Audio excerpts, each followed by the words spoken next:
Estamos de volta e hoje para falar sobre dores mamárias. Nosso convidado é o Dr. Guerino Barbalaco. Ele que é mastologista, referência em tratamentos e cirurgias mamárias. Tudo bem, Dr. Guerino? Tudo bem, muito obrigado pelo convite. Vamos falar um pouquinho sobre dor mamária e tentar amenizar o sofrimento dos pacientes, né? Com certeza, doutor. Nós agradecemos a sua participação no nosso programa para falar de um assunto tão importante, né, doutor, que impacta tanto a vida das mulheres. É verdade. Hoje, dor mamária é uma situação que o paciente procura muito o consultório, com anseios e com sensações que ele tem de câncer, de alguma coisa finita. E, na realidade, dor mamária tem pouca relação com câncer. E no psicológico do paciente, isso causa um desgaste muito grande. E a gente tenta orientar para melhorar muito a qualidade de vida do paciente. E hoje a gente consegue fazer isso. Que bom, doutor. A gente já começa esse bate-papo, essa entrevista, então, né, falando aí para as mulheres, principalmente, e já dando essa certeza para ela, né, quando a gente pensa, doutor, é muito comum mesmo as mulheres falarem, nossa, eu tô com dor na mama, já associa ao câncer de mama, né? Então essa notícia é maravilhosa. Ela não tem nenhuma relação dor mamária com câncer de mama, né? A dor mamária é um sintoma, né? E se você for pegar o percentual, ele é muito baixo. Alguns estudos falam em 0,8% a relação de dor e câncer de mama, sendo dor como primeiro sintoma do câncer. Mas isso na prática a gente tem, talvez a gente não pegue. Eu tenho em 30 anos de consultório, eu peguei 2 casos cujo paciente tinha dor e isso depois de um tempo a gente apareceu o câncer. Uhum. Mas isso é raríssimo e isso porque eu sou referência, né? Eu sou especialista e referência. Então, no dia a dia, no consultório do ginecologista, dificilmente ele vai pegar isso. E o paciente, ele precisa procurar informações de boa qualidade para não ficar sofrendo, tá? E eu sempre falo, você tem alguma coisa, procure um especialista.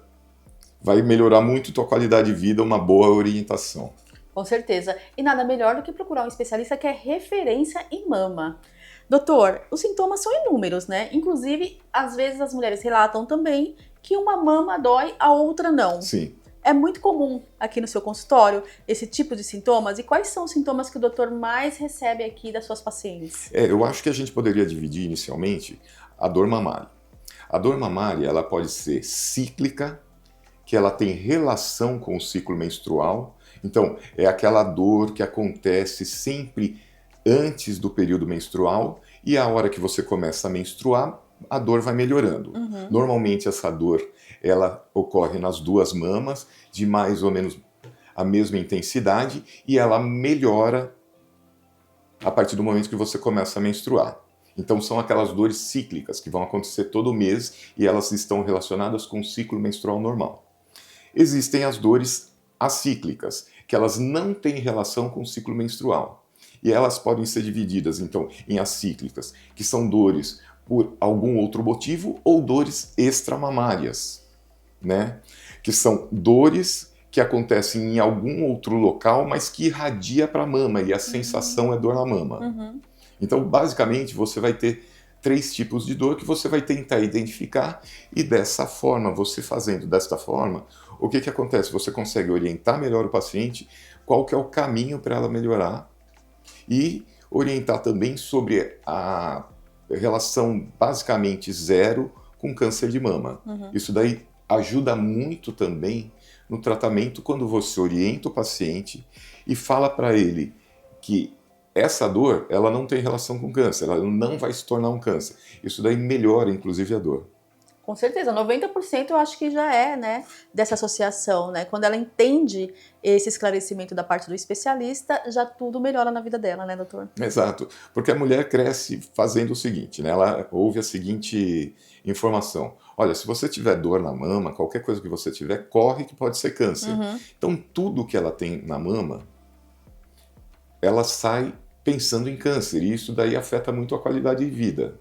Então você hoje, orientando corretamente, você vai melhorar só a informação verbal. Hoje você melhora em torno de 85% a 90% dos casos e a paciente se sente mais tranquila, e isso é importante. E aí você necessita fazer um segmento, porque muitas vezes o paciente ele reincide nisso daí, porque uma situação é, o paciente vem no meu consultório, eu oriento, ele fica super tranquilo, e às vezes ele chega em casa, ou depois de um tempo ele volta a ter dor, ele vai associar de novo. Então é assim, é uma curva de aprendizado para melhorar a qualidade de vida do paciente. Por isso que é importante as consultas, né, doutor? E também depois o acompanhamento desse paciente, Exatamente. né? Doutor, então também tem várias fases da mulher, né? Desde começou a sua menstruação, depois a mulher passa por é mãe, depois tem a menopausa, então atinge todas essas faixas etárias e todas as fases? Atinge. Então, na menina, quando começa a aparecer a mama, você vai ter aumento da glândula, ela começa a expandir e ela começa a ter dor. E aí ela vai ter uma mastalgia. Quando ela está menstruando regularmente, no período da vida dela, basicamente 70% das mulheres vão ter em algum momento dor, algumas vão ter dores mais frequentes, outras esporádicas, mas vão ter dor. E aí você tem, no período que você para de menstruar, muitas pacientes vão fazer reposição hormonal e ela pode voltar a ter dor porque vai estimular o tecido fibroglandular, mas também tem aquelas pacientes que não controlam o peso, que não fazem atividade física, não fazem um alongamento, e às vezes elas vão ter dores por problemas na coluna, que irradia para frente, que é a famosa osteocondrite ou nevralgia intercostal. Então, para cada fase, você consegue identificar e fazer um bom tratamento e uma boa orientação. Como que é realizado, doutor, o diagnóstico dessa paciente que chega com essas dores? Aqui no seu consultório, o doutor já dá, né, partida para esse tratamento, que a gente vai falar depois como é que funciona, mas existe também alguns exames de imagem, alguma para complementar? Tá. Inicialmente, você tem que tirar uma história. Então, você vai fazer uma história do paciente, uma história legal, ver o que ele está sentindo, qual é a época, se tem relação com o período menstrual. Um exame físico bem feito. Normalmente, no exame físico, você já consegue detectar algumas coisas. Por quê? Muita paciente, ela acha que a mama está doendo, né? E aí você examina, na realidade, não é a glândula que está doendo, e sim alguma situação do gradil costal. Então, já no exame físico, você já consegue dar boas orientações para o paciente, mostrar para ela, de repente, uma coisa que é muito comum hoje, que os pacientes adoram, sutiã com aquele bojo. Qual que é a orientação desde pequena? Usa apertado, porque senão a mama vai cair. Quando você usa apertado a vida inteira, chega uma época que teu organismo vai reclamar disso, porque você aperta contra o gradil costal e isso provoca dor também. Sim. Então, exame físico é importante. Para algumas pacientes, você vai ter que pedir algum exame. Para as pacientes abaixo de 40 anos, habitualmente a gente pede ultrassom, porque a mama ainda é densa, tem bastante glândula. A partir dos 40 anos, a indicação é pedir mamografia. Por quê? Porque você também pode identificar cistos. Às vezes o paciente ele tem um cisto que cresceu rápido, e cisto não é nada, é só líquido na mama. O crescimento dele rápido provoca a distensão das terminações nervosas e às vezes ela sente uma bolinha na mama, aquilo dói, fica até vermelho em cima e nada mais é do que líquido na mama. Às vezes você precisa puncionar e tirar o líquido e às vezes, se ele for pequenininho, não precisa fazer isso. Então o cisto só dói quando ele é grande e cresce rápido. Com os exames de imagem, você consegue já posicionar o paciente. Você tem os exames de imagem e aí você vai estabelecer condutas. Que são o quê? Olha, essa paciente ela sente muita dor, orientação verbal é fundamental. Então você começa. O paciente precisa ou não de medicação? A maioria dos pacientes, eles não necessitam de medicação. Basicamente, você vai ter aí uns 15, 20% que você vai medicar.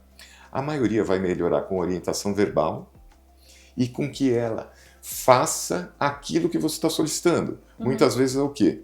Fazer atividade física, fazer alongamento, peso, controlar a alimentação. Então, só aí você vai melhorar a maioria dos pacientes.